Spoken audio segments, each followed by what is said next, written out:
नमस्कार, स्वागत है आपका point two point with MM Piku में। आज हमारे साथ स्टूडियो में मौजूद हैं जितेंद्र पासवान जी, जो कांग्रेस के वरिष्ठ नेता हैं। जितेंद्र जी, स्वागत है आपका हमारे स्टूडियो में। नमस्कार। जितेंद्र पासवान जी कांग्रेस के वरिष्ठ नेता हैं, मोहनिया से कांग्रेस के टिकट पर चुनाव भी लड़ चुके हैं। और जितेंद्र जी बिहार सरकार में पूर्व मंत्री, कई बार मंत्री रहे हुए स्वर्गीय महावीर पासवान के पुत्र भी हैं। जितेंद्र जी, लोकसभा चुनाव शुरू हो चुका है, चुनाव का माहौल है, चुनावी माहौल में आपके साथ हमारा साक्षात्कार हो रहा है। जी जी। एक सवाल है, जहां भी जाते हैं, जो बीजेपी की सभाएं होती हैं, नरेंद्र मोदी जहां भी जाते हैं तो वहां मोदी मोदी होता है। मोदी मोदी क्या है ये मोदी मोदी? बहुत अच्छा सवाल किया आपने। मोदी जी जहां भी जाते हैं, बिल्कुल मैं भी स्वीकार करता हूं कि हर जगह वो अपनी छाप छोड़ जा रहे हैं। लेकिन सर, सवाल ये है कि इतिहास में औरंगजेब भी हुए, हिटलर भी हुए, आपको गांधी भी हुए और नेहरू जी भी हुए। इनकी भी अपनी छाप है। और अब ये जो अभी इनका छाप है, ये तो अभी आपने हाल में ही देखा, जिस ढंग से कोरोना में हम सभी लोग जो हैं, जो इन्होंने कहा थाली बजाना है, ताली बजाना है, ये सब दीपक जलाना है, सब हुआ। उसका रिजल्ट अभी 2-4 दिन पहले ही इंग्लैंड में इस पर आया है कि इस वैक्सीन के चलते ही अभी इतना सारा मौत हो रहा है। तो अब छाप का, अब ये तो पूरे वर्ल्ड विश्व में छोड़ा जा रहा है। अब इसका तो हम लोग का जनता, हम आप इसका निर्णय करेंगे ये कैसा छाप है। जहां भी आपको पूरे हिंदुस्तान में जहां भी जा रहे हैं, महंगाई का वही है, उस पर कुछ नहीं कहना है। जिस ढंग से गरीबी है, महंगाई है, किसानों का समस्या है, अब ऐसे परिस्थिति में अब ये तो जनता डिसाइड करेगी ना कि किस ढंग का ये छाप हम लोग का आने वाला। जो मोदी मोदी का जो ये प्रचलन है, ये जो सभाओं में, हाँ, जो जनता ही तो वो मोदी मोदी कर रही है। और इस बार तो और नारा लगा है 400 पार का। देखिए, अब ये नारा तो ठीक है, सच्चाई, अब हम ये नहीं कहते हैं कि क्या रिजल्ट होगा, लेकिन ये सब तो जनता पर निर्भर करती है। आप तो एक नैरेटिव सेट कर रहे हैं कि ये लोगों को गलत जो नारा दे रहे हैं, हम लोग तो इसको नहीं मानते हैं। ये सब सिर्फ जुमलेबाजी है, सच्चाई से बहुत दूर है, परे है। बीजेपी को रोकने के लिए, या यूं कहें कि मोदी का जो ये चल रहा है सत्ता, इसको रोकने के लिए आपकी पार्टी ने क्या रणनीति बनाई है? किस रणनीति के तहत आप काम कर रहे हैं? कांग्रेस पार्टी कभी भी किसी को रोकने के लिए नहीं है, जो जहां तक मैं समझता हूं। अब बीजेपी हो या कोई और हो, कांग्रेस पार्टी हमेशा अपने विचारधारा की पे चलती है। जनता की समस्या के लिए वो हमेशा लगातार जनता से जुड़े हुए सवाल, बेरोजगारी, महंगाई, उसके लिए कार्य करती है। तो अब यहाँ पर हम लोगों का जो कांग्रेस पार्टी का है, हमारे यहाँ कोई इस प्रकार का नहीं है कि धर्म का, जात का। हमारा 130 करोड़ जो पॉपुलेशन है, 135 करोड़ जो आबादी है, इतनी बड़ी आबादी है, इसमें कोई जात धर्म पे हम लोग का राजनीति नहीं होता है। सब जनता से जुड़े हुए सवालों पर हम लोग का राजनीति हो रहा है और हम जनता के लिए ही अब इसमें आप डिसाइड, चाहे उसका जो भी हो उसी पर हम लोगों का मेन थीम उसी पर है सर। जितेंद्र जी, आपने बात की कांग्रेस की एक राष्ट्रीय पार्टी है, हमारा अपना अलग सिद्धांत है, सिद्धांतों पर हम काम करते हैं, हम आगे बढ़ने को या किसी को रोकने की बात हम नहीं कर रहे हैं। लेकिन कांग्रेस राष्ट्रीय पार्टी होने के बावजूद, मैं बिहार की बात कर रहा हूं, बिहार में आप कई सालों से आप राजनीति कर रहे हैं, आपके पिताजी मंत्री भी थे और आपने चुनाव भी लड़ा है बिहार से ही। तो बिहार की अगर हम बात करें तो कांग्रेस राष्ट्रीय पार्टी होने के बावजूद भी बिहार में सरेंडर मोड पर है। क्या अपने कार्यकर्ताओं पर भरोसा नहीं है या फिर राज्य का नेतृत्व कमजोर है? अब आपका सवाल जो है, आप सरेंडर मोड, देखिए हमने पहले सरेंडर मोड अभी का मतलब यह हुआ कि जहां पर 40 सीटों पर चुनाव हो रही है, राष्ट्रीय पार्टी होने के बावजूद आप 9 सीट पर लड़ रहे हैं। जी जी, विधानसभा में भी आपकी सीटें कम ही रहती है, कम सीटों पर आप लड़ते हैं, तो क्यों नहीं आप राष्ट्रीय पार्टी आप पूरी सीटों पर लड़ते हैं? देखिए हम आपसे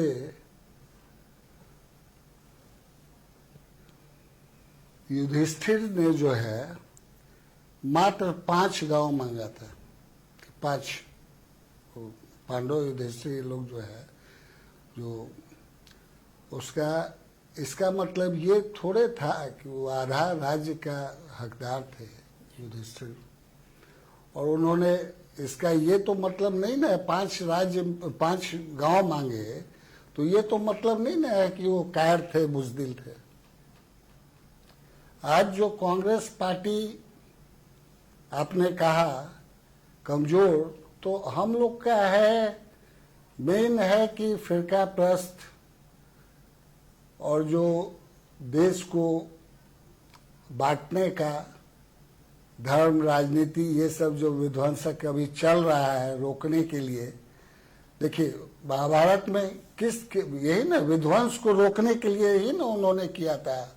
उनको आप कैसे कह सकते हैं कि उनका ताकत नहीं था? या तो वही कांग्रेस पार्टी आज जो है हम लोगों का, आप ठीक कह रहे हैं, 9 हम लोग चुनाव लड़ रहे हैं, तो हमारे साथ में जो हैं घटक दल, जो आज ये सब बीजेपी को जो रोकने के लिए जो प्रयास है, देश लोक, पहला है देश, दूसरा है लोकतंत्र को बचाने के लिए और देश को बचाने के लिए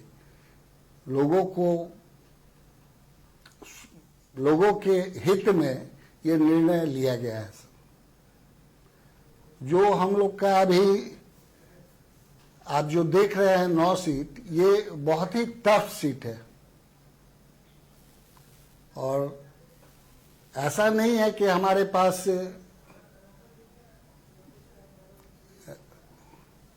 कैंडिडेट की कमी है। चाहे आप देख लीजिए, औरंगाबाद में हमारे निखिल बाबू थे, पूर्णिया में वहाँ भी हमारे कैंडिडेट थे, लेकिन हर जगह हम लोगों का जो है, इसमें आप देखिए यहाँ पर ही देख लीजिए, बिहार में ही जदयू में विजय चौधरी, अशोक चौधरी, जीतन राम मांझी मूल रूप से कहाँ के हैं? ये कांग्रेस के ही हैं। राष्ट्रीय स्तर पे अगर आप देखिएगा, माधवराव सिंधिया जी और जितिन प्रसाद, कई लोग हैं, देखिए मैं नाम नहीं गिनाना चाहता हूँ, मूल रूप से ये तो कांग्रेस के ही थे। लेकिन वो क्यों अलग हुए? कुछ तो कमी रही होगी दल में, पार्टी में। देखिए कमी ऐसा कुछ नहीं है। अभी का ही आप एग्जाम्पल ले लीजिए, तो हम लोग का सबका अपना अपना महत्वाकांक्षा होता है। बिल्कुल। अब इसमें जो लोग, किसी को हम लोग रोक थोड़े सकते हैं। हम लोग जनता के हित में जो निर्णय होगा उस पर हम लोग चलते हैं। पार्टी का कभी भी ये नहीं है कि व्यक्ति विशेष पे जो होता है उस पर हम लोगों की पार्टी नहीं चलती है। आप देख लीजिए, जो अदर पार्टी विपक्ष जो सत्ता में है, 2 व्यक्ति, हम 2 हमारे 2, इसमें जो है 2 ही व्यक्ति के लिए वो चल रहा है। हमारे यहाँ तो बहुत सारा है, पार्टी लेवल है जो इसमें किसी को लोकतंत्र हमारे पार्टी में बहुत सब स्टेज बाय स्टेज है, जो गए ठीक है, कोई उसको रोका क्यों जाएगा। बिल्कुल जितेंद्र जी, आपने कहा हम दो हमारे दो, लेकिन कहीं कहीं हम दो हमारे चार भी हो रहे हैं। इस पर तो हम बहुत ज्यादा नहीं जाएंगे, क्योंकि इस पर काफी बात आगे बढ़ेगी। तो आपने कहा विध्वंस, पांडवों ने 5 गांव मांगे और विध्वंस को बचाने के लिए। बिल्कुल। तो आप जो विध्वंस को बचाने के लिए 9 सीटों पर आप चुनाव लड़ रहे हैं, राजद के साथ गठबंधन आपके लिए जरूरी है या मजबूरी?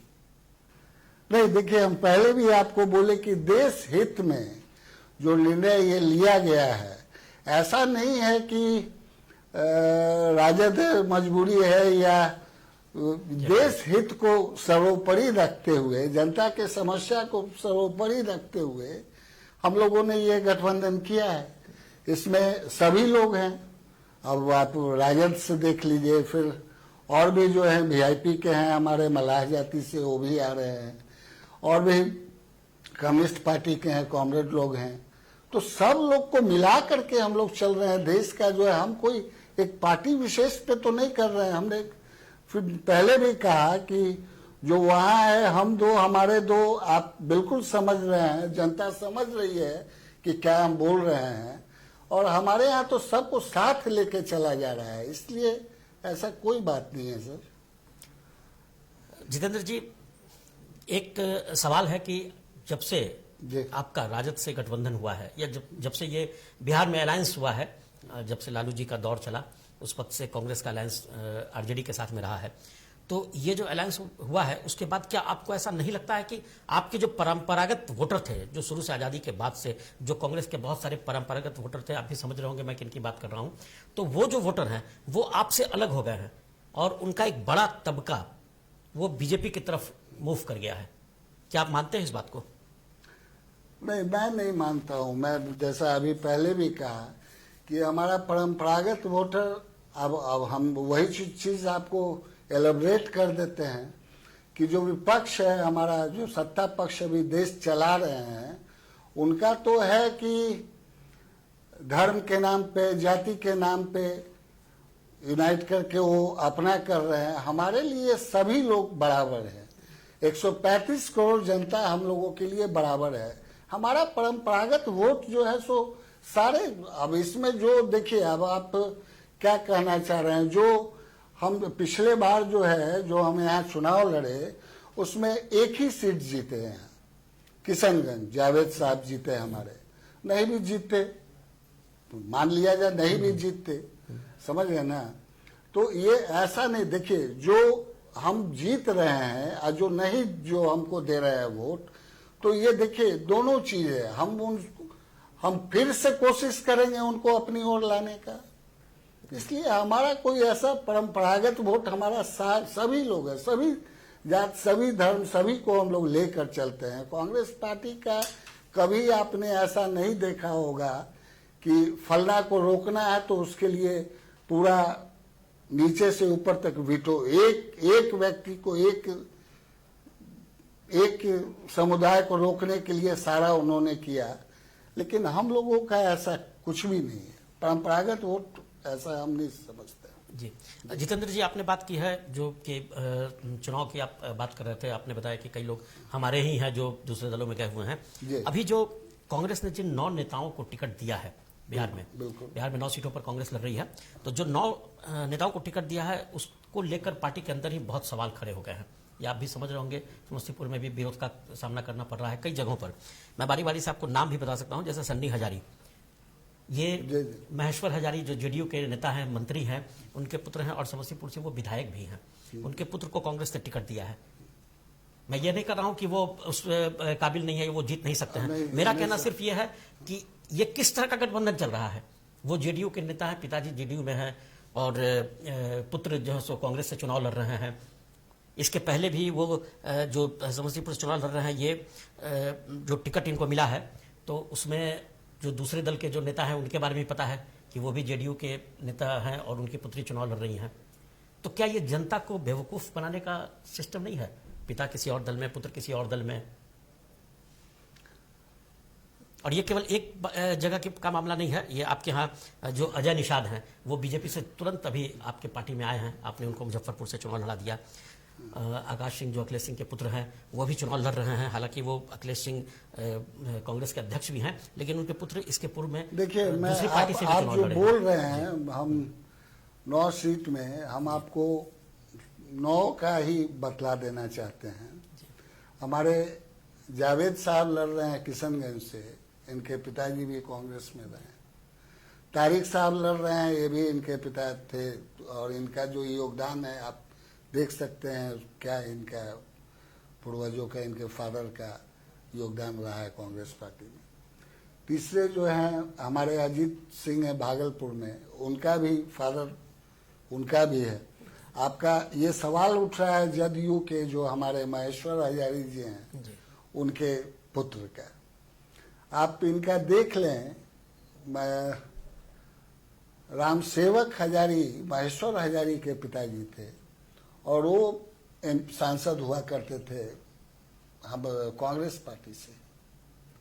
और ये बात ठीक है आज दूसरे दल में हैं, लेकिन कहीं न कहीं हम दोनों का दूसरे दल में होते हुए भी जो विचार इनका है पुराना, जो कांग्रेस से जुड़ाव लगाव सब चीज है, काफी कुछ जो है मिलता है जुलता है कांग्रेस से। तो इसमें इनके बेटे को यदि दिया गया है तो ऐसा नहीं है कि पिता के कारण ही दिया गया है, वो एक प्रखंड से वहाँ ऑलरेडी प्रमुख भी हैं। और हमारे यहाँ जो है इस बहुत जो टिकट दिया जाता है बहुत ही सोच समझ के, ऐसा नहीं है तुरंत आए और पा लिए। ठीक है, ऐसे भी कुछ होते हैं, लेकिन डिस्ट्रिक्ट लेवल, स्टेट लेवल, फिर प्रभारी क्या, फिर स्क्रीनिंग कमेटी, फिर हाई कमांड, बहुत सारा हम लोग का मल्टी लेयर इसका है प्रक्रिया। तो एक होता है, हमने कहा अब मुजफ्फरपुर है और बीजेपी से आए हैं, ठीक है। अब जो आज के डेट में हम तो सबका स्वागत कर रहे हैं, कोई भी हो, किसी पार्टी के हो, अगर हमारे विचारधारा से आप समर्थन रखते हैं और सपोर्ट करते हैं तो उनका स्वागत है, आए। और ऐसी बात नहीं, तो लगभग सभी, अब ये तो चुनावी मोड में होता ही है। हमने अभी पहले आपको कहा कि हमारे दूसरे दल का हम लिए हैं, तो अभी आपको तुरंत अभी बोले थे कि हमारे ही लोग हैं, विजय चौधरी, अशोक चौधरी, जो दूसरे पार्टी। जी बिल्कुल, आप सबका स्वागत करते हैं, सबका स्वागत करते हैं, करना भी चाहिए सबका स्वागत। क्या आरोपियों का भी स्वागत करते हैं? अब एक एग्जांपल दे रहे हैं, आपके मनोज कुमार हैं, सासाराम से उनको टिकट मिला है। आपने बोला कि अलग अलग लोगों को भी हम लोग बुलाते हैं। ये इसके पहले बहुजन समाज पार्टी से और से चुनाव लड़ चुके हैं और वीआईपी के में भी कुछ दिन रहे हैं, वीआईपी पार्टी में भी कुछ दिन रहे हैं। इनका भी आपने स्वागत किया है, इनको भी टिकट दिया है। और एक छोटा सा एक और भी है इसमें कि इन पर, जैसा कि हम लोग को जानकारी मिले, कुछ इन पर एफआईआर वगैरह भी इन पर किया हुआ है, वो पॉस्को और कुछ महिला उत्पीड़न से रिलेटेड कुछ मामला भी है, उनका भी स्वागत आपने किया है। बिल्कुल आपने सही कहा। यहाँ पर देखिए, ये जो मामला है, इसमें ये मामला है इनको टिकट देने से पूर्व का। ये मेरे ख्याल से कुछ ही दिनों का, 10-15 दिन या 8-9 का घटना है, ये 8-9 अप्रैल का, और 22 तारीख को इनको टिकट दिया गया है। और इसमें मैं, आपने कहा, देखिए ये तो मीडिया का ही है, जो आपके चैनल को भी हम बहुत धन्यवाद देते हैं जो आप इतना उठाए हैं ये क्वेश्चन ज्वलंत। और इसमें ये हम लोगों का जो 22 तारीख को जो दे दिया गया, तो उसके बाद में जो है ये कोई पुराना केस नहीं है, इनके ऊपर कोई पहले से नहीं है। और इसमें हम लोग का यहाँ का प्रक्रिया ऑलरेडी पार कर चुका था स्टेट लेवल का, और ये हाई कमांड वहाँ दिल्ली में था और 22 को इनको मिल गया। लेकिन कांग्रेस पार्टी के ये संज्ञान में है और मैं आपको विश्वास दिलाना चाहता हूं कि यदि ऐसा कोई भी मामला इनके ऊपर रहेगा तो पार्टी हमारी न्यायपालिका तो बाद में देगी, जनता बाद में इसको सजा देगी, लेकिन हमारी लेकिन ये आए तो दूसरे ही दल से हैं, बहुजन समाज पार्टी से पहले चुनाव लड़ चुके हैं। बिल्कुल हमने तो इसका मतलब ये हुआ ना कि आपके पास वर्कर की कमी है या वर्कर पर भरोसा नहीं है, क्योंकि ये दूसरी पार्टी आज उनसे चुनाव लड़ रहे हैं, कल उनसे चुनाव लड़ रहे हैं, जहां टिकट मिल रहा है उस पार्टी को ज्वाइन कर। मैं सबकी बात कर रहा हूं, केवल आपकी पार्टी की बात नहीं कर रहा हूं। ये और पार्टी में भी ऐसा हुआ है, जो टिकटें जो सो किसी और को कोई दूसरी पार्टी से आ गए, उनको टिकट दे दिया गया और आपके वर्कर उस वक्त ठगा सा महसूस करने लगते हैं कि इतने दिनों से काम किए हैं, आज जिनके खिलाफ में काम करना पड़ रहा है और आज उन्हीं के समर्थन में काम करना पड़ा। सभी पार्टियों का ये हम देखिए, हम औरों का नहीं जानते हैं, लेकिन हम अपने कांग्रेस पार्टी का जरूर जानते हैं। अगर हमको अभी ठीक से याद नहीं है, 1952 के चुनाव में जो है, आप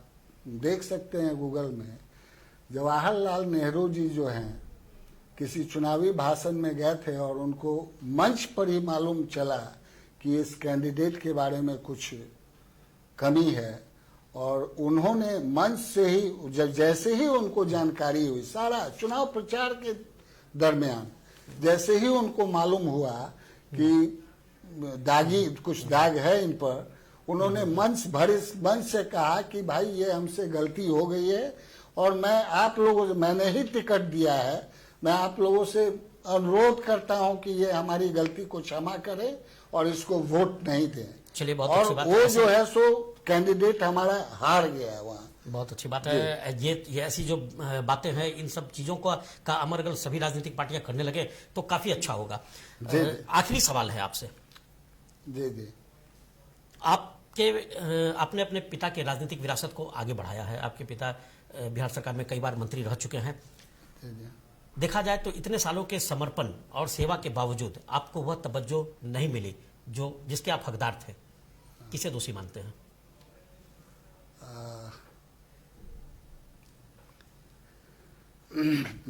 एक्चुअली दोषी तो हम किसको बोलें? मतलब दल के खिलाफ नहीं बोल सकते हैं? नहीं, ऐसा नहीं है। हम बिल्कुल आपको जो बोलेंगे, आपको हम सच्चाई बतलाएंगे। देखिए, हम दोषी नहीं मानते हैं, हम परिस्थिति को दोषी मानते हैं। हम जो है, ये मेरा जो है, अब इसे हम सन 2000 तक जो है सो हम सारा पढ़ाई लिखाई दिल्ली विश्वविद्यालय से किए, हंसराज कॉलेज से किए और वहाँ जो है हमारे पिता यहाँ जो है मिनिस्टर थे, सब चीज़ थे। 4 बार विधायक हुए, मिनिस्टर 6 बार मंत्री पद का शपथ लिए और जिस समय हमको राजनीति में होना चाहिए था यहाँ, उस समय हम अपने पढ़ाई में लगे हुए थे। और ये मेरा दुर्भाग्य कहिए कि 99 में असामयिक पिताजी का निधन हो गया। दिल्ली से हम वापस पटना आए और उनका श्राद्ध क्रम वगैरह जो था किए। उसी दरमियान जो है हमको तो देखिए, हंसराज से पढ़ा हुआ लड़का को जॉब का कभी कोई कमी नहीं होता है। कई मल्टीनेशनल से भी हमको ऑफर मिला हुआ था, कुछ 1-2 जगह हम किए भी थे और फिर अचानक जो ये ऐसा घटना हुआ तो हमको वापस आना पड़ा। श्राद्ध क्रम हुआ उनका। उसके बाद जो है, आपने कहा कि कांग्रेस पार्टी ने, तो देखिए उसके बाद जो लोग जो आए थे बिहार से, जो दूर दूर, हम लोग हमेशा कोई ऐसा संपन्न नहीं, हमारे फादर बहुत ही साधारण व्यक्ति थे, लेकिन अपने कार्य के प्रति बहुत, पार्टी के प्रति बहुत जिम्मेवार थे। और वो जो है जो लोग हमसे भिन्न भिन्न समुदाय के भिन्न भिन्न लोग, हजारों लोग जो आफ्टर डेथ जो आए, तो हमने भी विचार यही किया कि अब या तो जॉब में जाएं या यहाँ जो पिताजी का जो सामाजिक था परिवेश था उसको हम चुने। हमने यही का चुना और दो ही चार महीने के बाद हमको पार्टी ने मान सम्मान सब चीज हमको कांग्रेस पार्टी ने वहाँ से टिकट दिया और मोहनिया से हम चुनाव लड़े। एक ये बात अलग है, हार जीत जो स्थिति था उसमें परिस्थिति और किस्मत चुनाव लड़े, साथ नहीं दिया। हम यहाँ फुलवारी शरीफ से भी चुनाव लड़े और हम आपको बतलाएं, हम इसमें कहीं भी कोई कमी नहीं किया है। पार्टी ने हमको मान सम्मान में दो बार जो है ऐसे ही तो नहीं मिला। और उसके बाद हम अपना एक एनजीओ खोले हैं, महावीर सामाजिक विकास संस्थान, उसके द्वारा कुछ शादी विवाह का, गरीब बच्चों का पढ़ाई लिखाई, ये सब हम कार्य सामाजिक रूप से कर रहे हैं। साथ ही साथ हम आपको बतलाएं कि कांग्रेस पार्टी ने बहुतों का आपने सुना होगा कि पहले जो है सब था जो राजनीति में, देखिए 90 के दशक के बाद से बीजेपी का जो ये जो कांग्रेस बीजेपी ने चुनावी प्रक्रिया को बहुत ही महंगा कर दिया सर, और उसका भुक्तभोगी हम भी हैं। चलिए जितेंद्र जी, काफी सवाल आपसे रह गए हैं, फिर कभी मुलाकात का मौका मिलेगा तो हम और भी सवालों को जारी रखेंगे। फिलहाल हम लोगों का वक्त हो चुका है। आप ने अपना महत्वपूर्ण समय हमारे स्टूडियो में दिया, इसके लिए आपका बहुत बहुत शुक्रिया। नहीं, बहुत बहुत धन्यवाद आपके माध्यम से। पॉइंट टू पॉइंट में विद एमएम पिक्कू में आज जितेंद्र जी कांग्रेस के वरिष्ठ नेता हम लोगों के साथ में थे। इस कार्यक्रम में अगले एपिसोड में हम मिलेंगे नए शख्सियत के साथ। तब तक दीजिए हमें इजाजत। नमस्कार।